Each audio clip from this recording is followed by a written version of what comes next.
Okay guys, what we've got here is 14 strands of what is called B50 Dacron. And what we're going to do is create a plated loop string.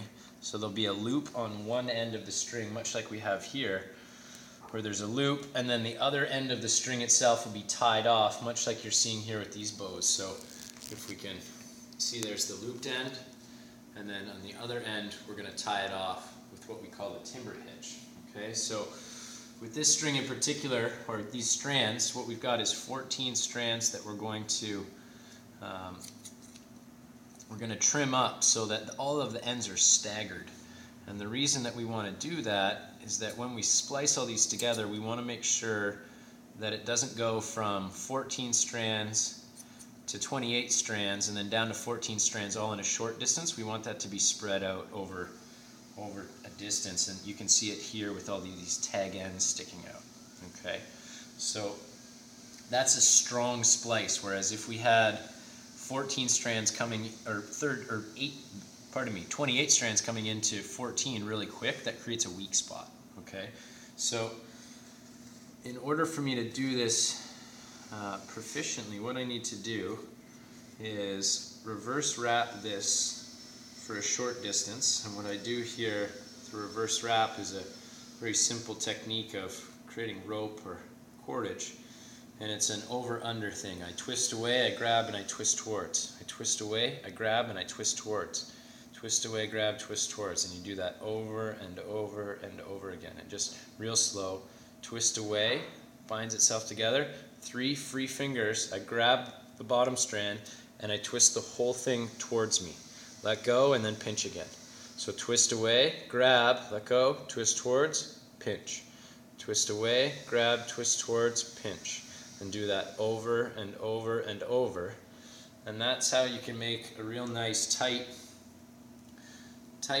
rope or piece of cordage, or in this case a bowstring, that will require a little bit of stretching out when all is said and done, just to relax the string a little bit, because I'm putting a lot of tension in there when I twist it up like this. Now I just want to check the size of my loop. Right now it's about that big, but we know that we're going to need it bigger, so I'm going to keep twisting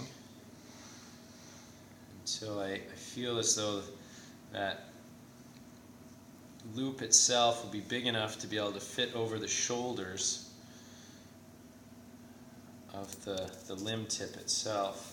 So if I grab that now and then I check it on Jim's bow, what I'm looking for is that it slides down far enough that when it's not at brace height, but when the string is tied on and tight, it's going to be able to slide down onto the thicker part of the limb, as opposed to being up here in the thin part of the tip of the limb itself.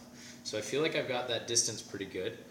That feels good. Now this is really the tough part that most people don't get, and really the trick to this is making sure that everything's meticulous, and it's kind of just tiny finger work, meticulous little finger work. So what I'm going to do is take these 2 groupings of 7, okay, these 2 groupings of 7, and what I'm going to do is I'm going to separate them. So there's 3 over there, and now there's 4 here, okay, and then I also have a grouping of 4 and 3 from that other group of 7, and I'm literally going to put them together here. I'm going to get this grouping out of the way, and then I'm going to put this grouping together here. Okay. Now once I have those groupings together, what I'm doing here is making sure that the splice that we're putting together is as strong as possible. So we'll try to get my fingers out of the way so that you guys can see this.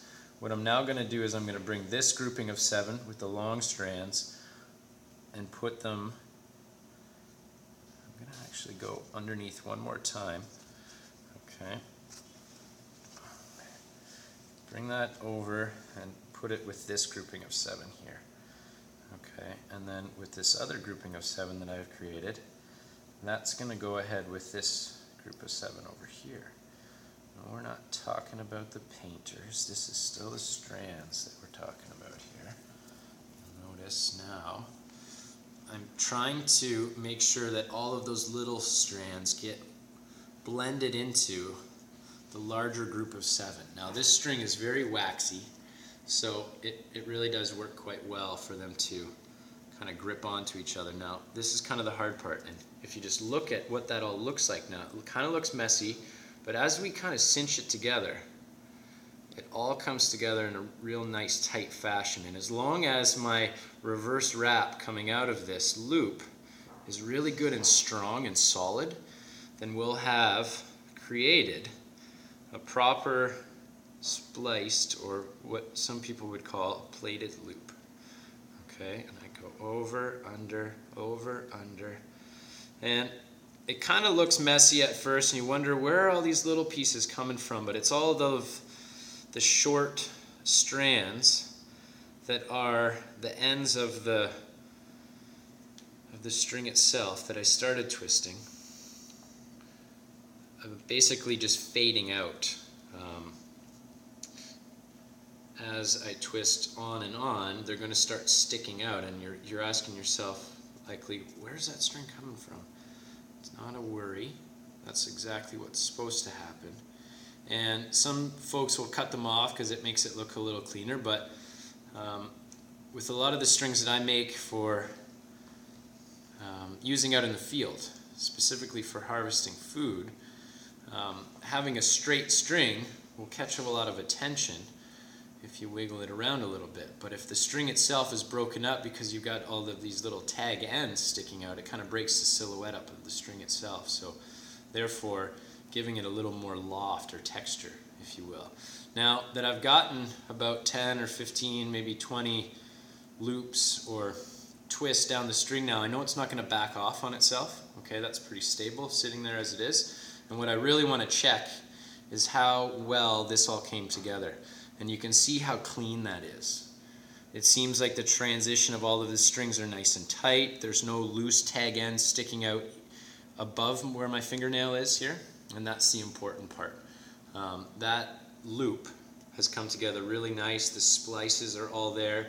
And these short tag ends will slowly just start to dissipate or come out one at a time. And I'm going to cut these ones a little short so that 3 don't stop all at once, which is, it's good to pick up on that now instead of having to go back after and make sure that things are nice and tight.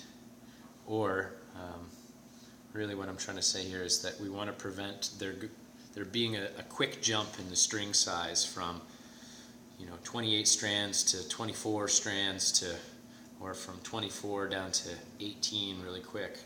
We want it to, ideally, for them to come out one at a time. And therefore, the splice itself will be nice and strong. And then just so everybody really gets to see this in great detail, I really do twist and like to put extra twists in that string so that it's never slack on me. Twist away with the top, twist away, grab, twist towards, pinch. Now, you'll always notice that I'm pinching here. This is kind of the magic spot. I'm not allowing any of that back section to come loose because I'm always pinching. I twist away, grab, twist towards. Twist away, grab, twist towards. Twist away, grab, twist towards. And you do that over and over. And at first, it feels so awkward. It's like, your fingers are all over the place and you just can't quite make them all work in coordination with each other.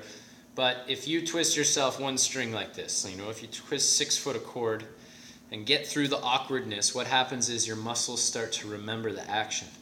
And then you might have to wait a day because in your pinching hand or in the spinning hand right here, right between, or right where my fingers are coming together, you might get a little blister right in that spot. I got a callus there from twisting tons of strings, but you may find that you've just never really used that section of your finger meticulously over and over and over like this. So it may be awkward, may get a little blister, but that's nothing to worry about. It'll go away and you'll be able to keep twisting again and again and again. So that, my friends, is a plated loop string.